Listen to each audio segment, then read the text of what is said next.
Dominican Republic President Luis Abinader spoke to the United Nations about Haiti, sargassum or seaweed control, and the 2030 agenda. And he had some pretty strong words. Let's check it out. The only solution for Haiti is consistent and sustained international action, ensuring minimum conditions of security and opening the way to the broadest democratic and sovereign agreement among Haitians themselves. This neighboring country is experiencing an unprecedented human tragedy, extreme violence, institutional collapse, and territorial control by numerous criminal gangs terrorizing its population. These are groups that the Dominican and United States governments have designated as terrorist organizations and with which no negotiation is possible. In light of this reality, the Dominican Republic has mounted a sustained diplomatic offensive to achieve an effective international response. In this vein, the Security Council approved a multinational security support mission, the MSS, together with an arms embargo and a sanctions regime for those individuals and institutions supporting such criminal organizations. We're grateful for the leadership of Kenya, Jamaica, Belize, the Bahamas, Guatemala, and El Salvador, and for the financial support provided by the United States, Canada, and other countries, which enabled the initial deployment.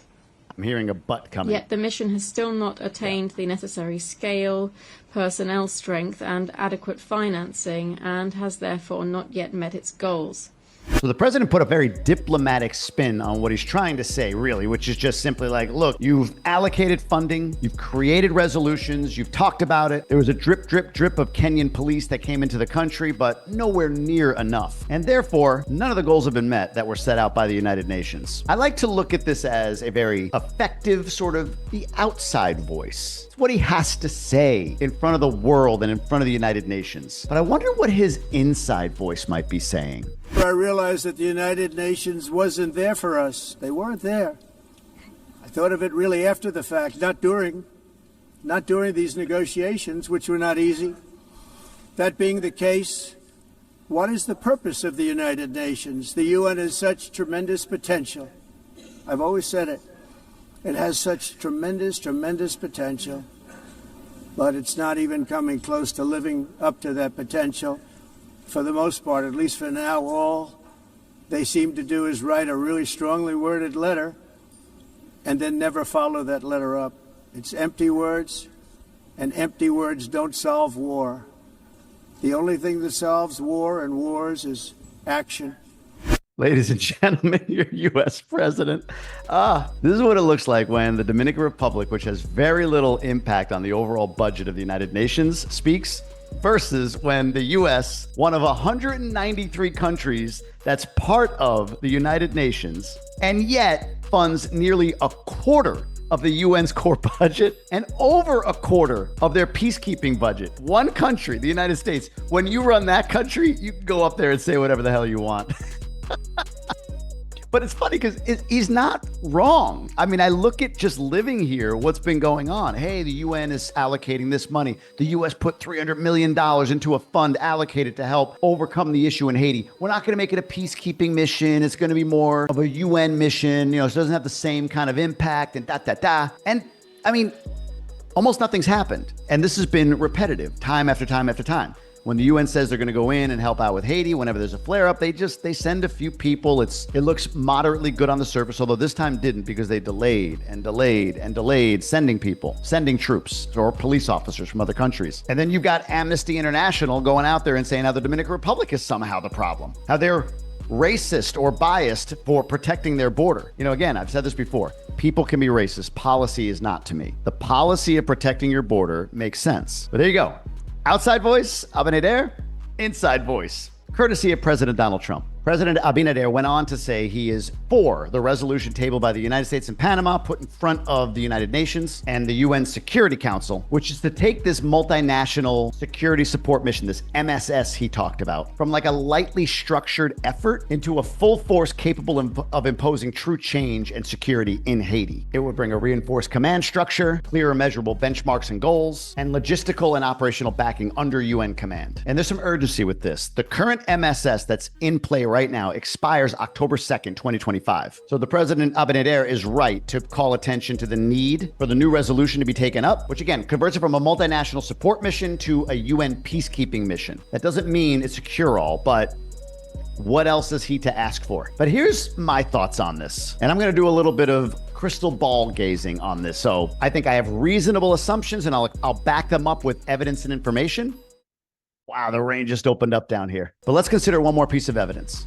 And I saw a report this morning that the Dominican Republic actually helped us seize a boat that was on its way from Venezuela to the United States of America with lots of deadly drugs on board. And so if you actually hear from Caribbean nations in the region, they are thankful and grateful for the administration's efforts, and they're working alongside us to end this plague of drug trafficking through their seas. That last clip was from the White House press secretary talking about the cooperation between the Dominican Republic and the United States in essentially seizing drugs and bombing a boat in the Caribbean. And I know there's a lot of people out there that are really, really hesitant to praise the U.S. government bombing drug boats in the Caribbean. This isn't the first one, probably won't be the last one. But looking at that aside, narrowing this in on the future of the Dominican Republic, which is what I talk about on this channel, and where I see the potential biggest next move coming, I just want to draw these dots together to show you Abinader's asking the UN to take action. Trump chastised the United Nations for not taking action. So they're very aligned on that point, even if it was said very differently. In addition, it's obvious these two countries are aligned on the drug war. The DR wants to be in good standing with the United States, so it's taking more action than ever to seize drugs. You can look that up. There's been a record number of drug seizures this year. Some may be the direction of trafficking, but politically, the government's not dumb here. Big brother is the United States, where all the money is where all their exports go. And whether you like it or not, the Dominican Republic wants to be in the good graces of the United States. This is a piece of that evidence. The fact that DR has only been slapped with the baseline tariff rate of 10%, not more, is evidence. Countries like Nicaragua and Costa Rica either have higher tariffs or have been earmarked for higher tariffs, but not the Dominican Republic. Which brings me to this.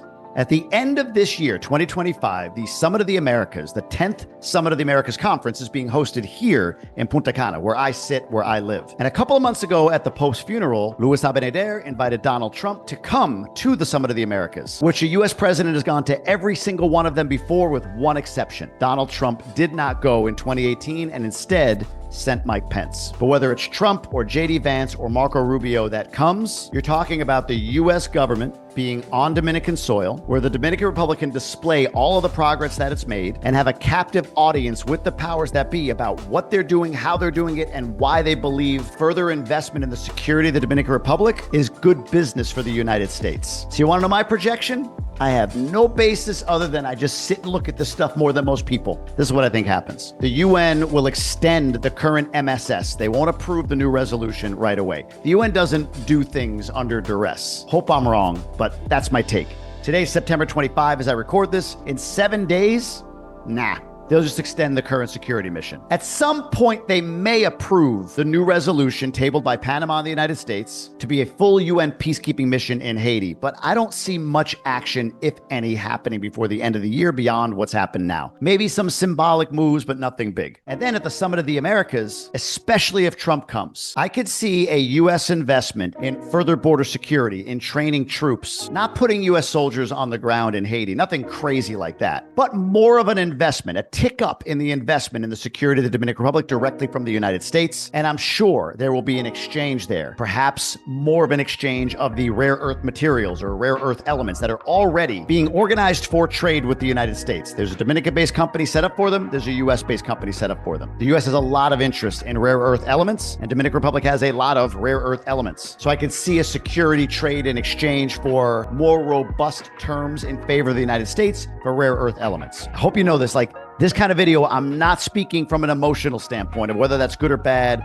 the gold mine, all this stuff. I'm just doing an analysis based on what I see. And the one thing to me that makes me wrong, meaning that something happens before that the UN resolution is taken up and you see robust response to Haiti, would be if Donald Trump decides to go the same way with the UN that he did with NATO. Remember, Trump said to NATO, hey, look, you're not paying enough. We want to back out. We want to defund this. And suddenly, boom, all the NATO countries came with a much higher percentage percentage of their GDP to contribute to NATO. If Trump says, hey, we're paying way too much to the UN, we're going to find ways out of it, and the UN says, no, okay, we're going to go out on this peacekeeping mission. Part of Trump's speech at the UN, you didn't see it in this video, was him applauding himself and patting himself on the back for ending wars, for bringing peace to the world. Some say I should get the Nobel Peace Prize. He said that to the UN. I mean, it is like a cartoon. It's like, agree, disagree with him, it's like a cartoon. My point is, he seems to be hell-bent on his legacy of peace. And so if he feels like he wants to really push the UN to go out there and allocate the money already being spent with them, or maybe it's the other way around, spend the money already being allocated with them in places like Haiti, then it could happen much faster. But short of that, I think the Summit of the Americas is a tipping point potentially. And I believe that even more so if Trump himself decides he's coming here, which he has said he will. But we'll see. All right, the president talked about sargassum, and maybe not in the way that you think he would. For small island developing states, the triple planetary crisis, that is climate change, biodiversity loss, and environmental pollution, is an existential threat. In the Caribbean, this crisis can be specifically seen through the presence of sargassum, a devastating phenomenon affecting our coasts, our public health and livelihoods.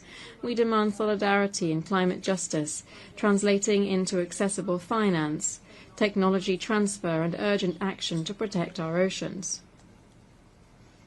The Dominican Republic is moving towards the ratification of the BBNJ Treaty. BBJ, of course, is Brazilian butt job. Convinced that the protection of marine biodiversity is a shared duty. The seas are a source of life. Caring for them means caring for our future.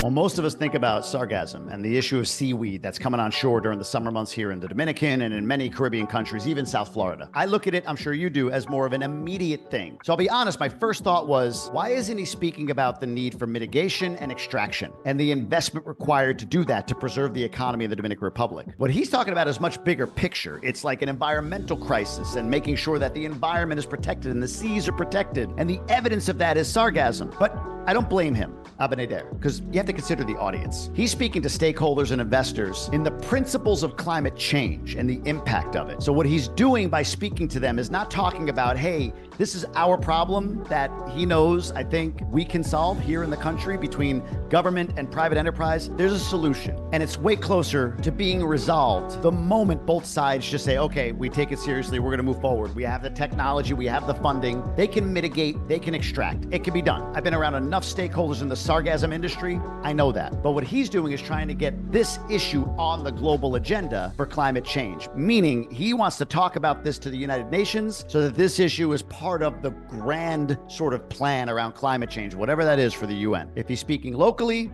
different discussion. But to the UN, he's got to talk in bigger terms. I'm going to have a sargassum full video coming out soon. Wait till you see it. I'm in the weeds, on weeds. The sargassum type, I'm not high, at least not right now. Or can you tell? My eyes red? No? Whew. I am hungry. Maybe I am high. Where are we? Oh, yeah. Abinader speaking to the UN. The last part of interest to me in Abinader's talk was about the 2030 Agenda. Now, I had to Google or ChatGPT exactly what the 2030 Agenda is. I'll give you a little bit of context. It's the United Nations Global Blueprint for Sustainable Development adopted by all UN member states back in 2015. It has 17 sustainable development goals around poverty and hunger with 169 specific targets and 232 measurable indicators. See, this is why government shouldn't be in the business of anything. Anybody in business knows that that is way too robust a plan to execute. You can't measure 230 things, at least not at the top level. You got to have 2-3 KPIs. Come on, government. No wonder Trump's pissed. I'm with him on this one. But here's what Abinader had to say about the 2030 Agenda and specifically how the Dominican Republic is performing. The Dominican Republic's commitment is strong. Despite the challenges, we have achieved tangible progress in implementing the 2030 Agenda. In particular, we stress the sustained advances in the first two SDGs, poverty reduction and zero hunger. As a result of our social protection policies, boosting our agricultural production and increasing the minimum wage, we managed to reduce moderate levels of poverty from 25.8% in 2019 to 18.05% in the first quarter of 2025.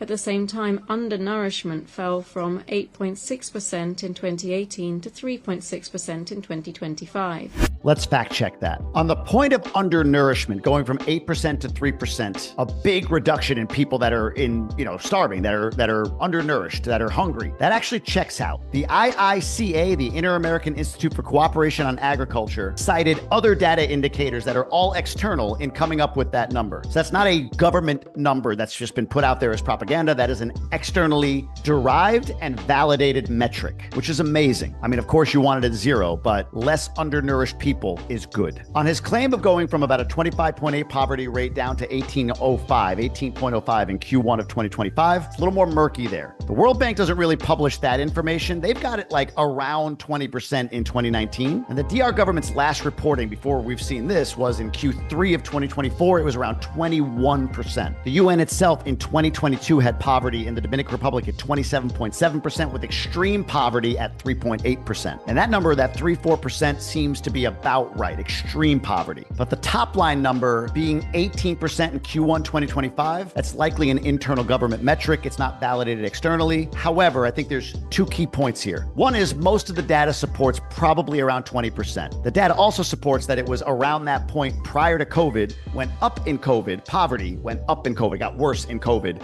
and has settled back down. If it's at 18% today, then we're trusting Abinader and the DR government with that stat. But even if you look externally, you're probably pretty close. 20, 21% is the real number. That's point one. Point two is for those that have to comment all the time that 70% of the country is in poverty. And I always feel like a douche pushing back, like, no, it's only 20%. I mean, 20% is still a lot of people. That's a lot of people, 4% of whom are in extreme poverty. But when you think about 80% in poverty to 20% in poverty, just what's left in each of those metrics, to me, supports either a very incorrect idea, which is that only 20% of this country is not in poverty. And it supports a lot of what you hear me talking about and other folks that create content like Jay Gives Back, like Abroad with Jay. Those are my two boys, but there's a bunch more out there talking about this, that 80% of the country is middle class to upper class. And while I don't have these statistics exactly, I would say that 60% is a middle class from on the edge of poverty all the way up to on the edge of upper class. And then there's a 20% group here, whether they're expat or native to the country, that are in that upper class, 6-figure plus income, let's say. So when you see all this imagery that somebody like me shows of going, well, I went from here to here. I left my bubble of Punta Cana. I went to this town, to this town, to this town, to this town. I went through here. I saw this being built. The road is there. Hell, go to Playa Esmeralda in Miches right now. 3 years ago, the road in was this bumpy, rocky nothing. Now it's a perfectly paved road, striped and everything. So I think it's important to note when you hear people saying like, well, you're saying this, but 80% of the 60%, 90% of the country is in poverty. It's like, it's just not real. And thank God it's not. I want 20% to be zero or as low as it possibly can be, obviously. But when you say 80%, you're only leaving 20% of the country open to being prosperous. And that's just doesn't jive. Not if you're serious or if you've been here in the last year to 2 years. Anywhere, you can see the rate of progress. There are people flying into Santiago from all around the world to meet with certain medical specialists because of the investment that city has made in medical technology and facilities. For all the haters out there, I'm sorry to tell you, I know maybe you've been told this line by people that left here in 1979. Or it's easy to look at me and say, I'm just a colonizing piece of crap, taking advantage of the country, and I don't understand the plight of the locals.